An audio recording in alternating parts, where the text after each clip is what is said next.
Hello guys, welcome back to to our our channel. And today we will be reacting to Kuni Monday Blue Locket episode of part 1 of reacting to Kuni Monday. Let's start. Brace yourself. Turn on the work. On the work. Full. Blue locket. 2 सालों के lockdown के बाद रिया वापस अपनी job के चलते गुड़गांव में रहने आई थी। इतने समय तक वर्क फ्रॉम होम करने के बाद रिया का मन अब दोबारा ऑफिस जाने का बिल्कुल भी नहीं था, पर उसे बहुत ही कम रेंट में गुड़गांव का एक स्पेशियस अपार्टमेंट मिल रहा था। इसलिए उसने सोचा कि क्यों ना वो फिर से ऑफिस जाना ट्राई करे। मूव इन करने के बाद जब रिया अपनी बिल्डिंग में पहुंची तो उसे एक बात बहुत अजीब लगी। रिया के फ्लोर के सभी फ्लैट्स खाली थे।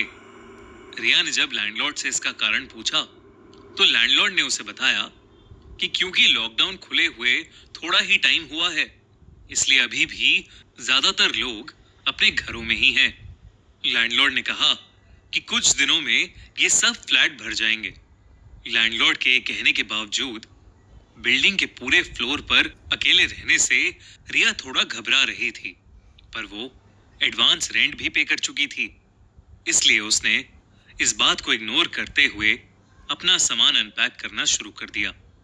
रिया का घर ऑलरेडी फर्निश्ड था और ऑफिस खुलने में अभी 2 दिन और थे, इसलिए रिया ने घर को थोड़ा रीडेकोरेट करने का सोचा। रीडेकोरेशन करते हुए रिया ने पहले से रखी एक अलमीरा को खिसकाया तो उसे वहां एक नीले रंग का लॉकेट पड़ा मिला। रिया को वो लॉकेट काफी पसंद आया और उसने तुरंत ही वो लॉकेट पहन लिया और अपने काम पर लग गई। कुछ ही देर में रोज की तरह रिया की मम्मी को उसका कॉल आया और बात करते हुए ही अचानक से रिया को अपनी मॉम की वॉइस में डिस्टरबेंस आने लगी। कुछ ही सेकंड्स में उसे फोन पर किसी अजीब भाषा में किसी के बड़बड़ाने की आवाज आने लगी। ऐसा लग रहा था कि जैसे कोई मंत्र उच्चारण कर रहा हो। इससे पहले रिया कुछ समझ पाती, फोन में से एक तीखी कान सुन्न कर देने वाली आवाज आने लगी। रिया ने फटाफट से फोन काट दिया। उस आवाज से रिया का सर चकरा गया था। रिया ने अपनी मॉम को टेक्स्ट डालकर उनसे बाद में बात करने को कह दिया। रिया के सर में अचानक से दर्द होने लगा था, तो रिया ने थोड़ा रिलैक्स करने के लिए अपने लिए कॉफी बनाई और अपने लैपटॉप पर मूवीज ब्राउज करने लगी। रिया को समझ ही नहीं आ रहा था कि वो कौन सी मूवी देखे। रिया के ब्राउज करते करते ही लो बैटरी होने की वजह से उसका लैपटॉप शट डाउन हो गया और लैपटॉप की काली स्क्रीन में जो रिया को दिखा उससे वो बिल्कुल चौंक उठी। एक बूढ़ा बाबा ठीक उसके पीछे खड़ा हुआ था और पलक झपकते ही वो वहां से गायब हो गया। रिया के होश उड़ चुके थे, पर वो वहम और असलियत के बीच कंफ्यूज होने लगी थी। उसने पीछे मुड़कर देखा, पर वहां कोई भी नहीं था। रिया को डर लगने लगा था। उसने पूरे घर का एक चक्कर लगाया, पर What's that? The bat falls down by itself. Wait. Why does this It's happen? very. नजर ही नहीं The bat was. उसे कोई भी नहीं दिखा टेबल तक नहीं। और वो उसे पहने ही सो गई। देर रात रिया को अपनी गर्दन पर एक खिंचाव महसूस हुआ, जिससे उसकी नींद खुल गई। आंखें खुलते ही उसने देखा कि उसकी गर्दन का वो ब्लू लॉकेट हवा में था, मानो उस लॉकेट को कोई खींच रहा हो। रिया बुरी तरह घबराने लगी। उसने हिम्मत करके जैसे ही उस लॉकेट को हाथ लगाया, वो लॉकेट वापस नीचे हो गया। दोस्तों, आप और मैं अक्सर इंटरेस्टिंग और दिल दहला देने वाली हॉरर स्टोरीज की तलाश में रहते हैं। रिसेंटली मैंने एक नया हॉरर पॉडकास्ट डिस्कवर किया है, द इंडियन पैरानॉर्मल पॉडकास्ट, जो कि 8 ऐप पर अवेलेबल है। इस पॉडकास्ट के 100 एपिसोड से भी ज्यादा आ चुके हैं और ऑलरेडी कई लाखों लोग इसे सुनते हैं। इस पॉडकास्ट को कई दिनों से मैं भी सुन रहा हूँ। इसका हर एक एपिसोड काफी यूनिक है और आपको काफी पसंद आएगा। इनफैक्ट 8 ऐप पर ऐसे और भी कई इंटरेस्टिंग शोज हैं जिन्हें आप चेकआउट कर सकते हैं।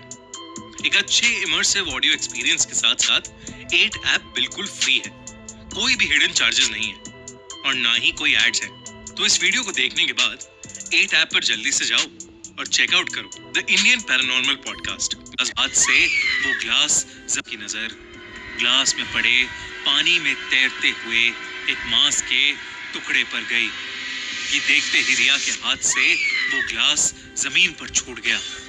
रिया को लगा कि ये सब उस लॉकेट की वजह से हो रहा है, तो उसने अपने गले से उस लॉकेट को उतार कर जोर से जमीन पर फेंक दिया और वो चूर चूर हो गया। उस लॉकेट के टूटते ही रिया के कमरे की लाइट्स अचानक से फ्लिकर करने लगी। उसके कमरे की खिड़कियां और दरवाजे जोर जोर से बजने लगे। रिया का दिल अब बहुत जोरों से धड़कने लगा था। तभी रिया की नजर कमरे के एक अंधेरे कोने में गई, जहां पर वही बाबा मुंह पर सफेद भभूत लगाए बैठा था। उसकी आंखें बिल्कुल सफेद पड़ी थीं और वो जोर जोर से कोई मंत्र जप रहा था।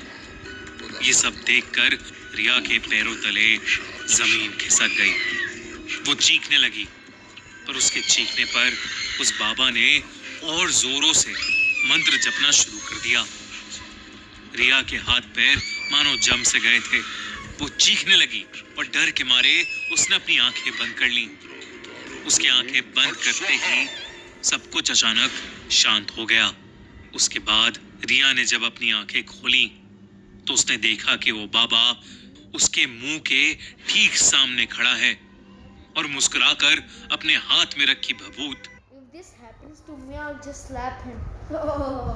And run away so fast. उसे दे रहा है। रिया जैसे तैसे करके वहां से भागी और दूसरे रूम में जाकर उसने दरवाजा बंद कर लिया। रिया की जान सूखे जा रही थी कि तभी उसकी नजर अपनी गर्दन पर गई और उसे यकीन ही नहीं हुआ। उसकी गर्दन में वही नीला लॉकेट लटका हुआ था। रिया ने जैसे ही उस लॉकेट को निकालने के लिए उसे छुआ, उसे अपने कमरे में करीबन 15-20 लोगों ने घेर लिया। ऐसा लग रहा था कि सब लोग मर चुके हों। उनके शरीर सड़े गले थे और उनके हाथों में बेड़ियां बंधी थीं। वो रिया को देखकर बस रो रहे थे। इससे पहले रिया कुछ भी समझ पाती, उस भीड़ में से रिया को वही बाबा उसकी तरफ आता दिखाई दिया। रिया ने देखा तो उसके हाथों में अब भी बेड़ियां थीं। वो चीखने चिल्लाने लगी, पर उसकी आवाज को कोई सुन नहीं पा रहा था। वो बाबा रिया के पास आया और उसके माथे पर उसने वो भभूत रगड़ दी। 3 दिन के बाद उसी अपार्टमेंट में रिया की लाश मिली। उसके गले में वही ब्लू लॉकेट था और उसके आसपास भभूत गिरी हुई थी। उसकी मौत का एग्जैक्ट कारण तो किसी को नहीं पता, पर पूछताछ करने पर बिल्डिंग के लैंडलॉर्ड से पता चला कि उस बिल्डिंग के बनने से पहले वहां एक शमशान घाट हुआ करता था। जमीन बिकने के बाद वहां से सब चले गए थे, पर एक अघोरी बाबा उस जगह से जाने के लिए तैयार ही नहीं हो रहा था। जब उसके साथ जबरदस्ती की गई तो उसने आत्महत्या कर ली। अपनी जान देते हुए उसने एक श्राप दिया था कि वो जगह उसकी है और वहां उसके सिवा कभी कोई और नहीं रह पाएगा। इतना कहकर उसने अपने शरीर को त्याग दिया था, पर उस बाबा की लाश पर भी वही ब्लू लॉकेट था।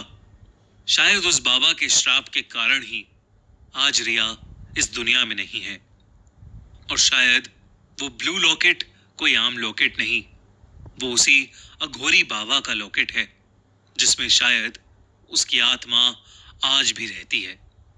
अगर आपको ये वीडियो अच्छी I don't know if that story is really truthful. It's just a joke. I don't know. Because I saw his videos. He said that his videos mostly like true, or based on his cousins or his family members or his some relatives. Yeah. That's it for this video. We'll see you in the next video. Bye. Allah Hafiz.